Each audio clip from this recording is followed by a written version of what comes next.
안녕하십니까? 오늘은 대한민국 관가와 정치권을 강타하고 있는 이해훈 기획예산처 장관 후보자의 부정 청약 논란 그 깊숙한 내막을 들여다보겠습니다. 단순히 아파트 한 채 당첨된 문제가 아닙니다. 그 과정에서 드러난 치밀한 수법과 거짓 해명, 그리고 과거 발언과의 모순까지 하나하나 짚어보겠습니다. 먼저 사건의 발단입니다. 이해훈 후보자가 지난 7월 서울 반포이 레미안 원펜타스 청약에 당첨됐다는 사실이 알려지면서 논란이 시작됐습니다.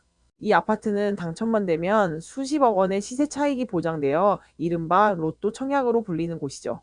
그런데 문제는 이 당첨 과정에서 꼼수가 있었다는 겁니다. 이미 결혼해서 따로 살고 있는 장남을 마치 함께 사는 부양 가족인 것처럼 꾸며서 청약 가점을 뻥튀기 했다는 사실이 드러난 것이죠. 그런데 취재 결과 충격적인 사실이 더 있었습니다. 이 부정 청약 시도가 이번이 처음이 아니었다는 점입니다. 이 후보자 측은 이번 원펜타스 당첨 이전에도 강남의 대표적인 초고가 아파트인 DH 퍼스티어, 아이파크, 그리고 서초 레미안 원베일리에도 연달아 청약을 넣었던 것으로 확인됐습니다. 시세 차익만 20억 원 이상으로 평가받는 강남 핵심 단지들을 지속적으로 노려왔던 셈인데, 이 모든 과정에서 결혼한 장남을 위장 미혼 상태로 서류에 올려 가점을 부풀리는 수법을 똑같이 사용했습니다. 우연한 실수가 아니라 명백히 계획된 상습적 시도였다는 의혹이 짙어지는 대목입니다. 더욱 기막힌 것은 정부의 단속을 피하려 했던 정황입니다.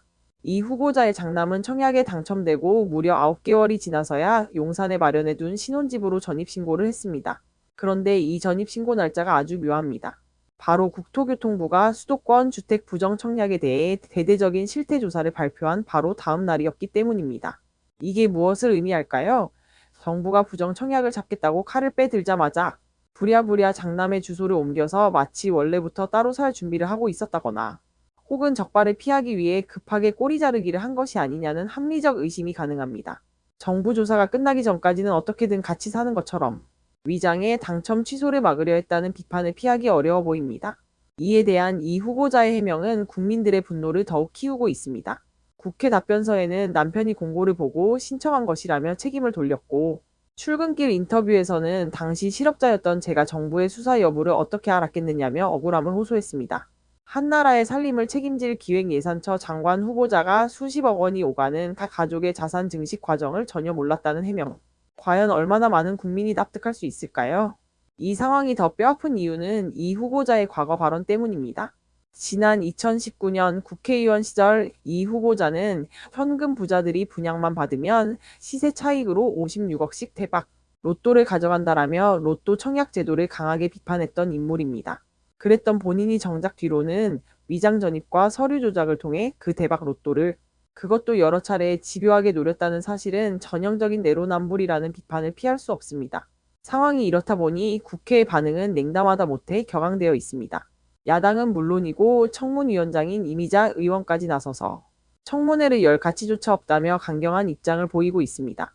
임 의원은 이 지경까지 오고도 훌륭한 인재라고 생각한다면 국회를 지려밟고 가라며 사실상 청문회 보이콧을 선언했습니다.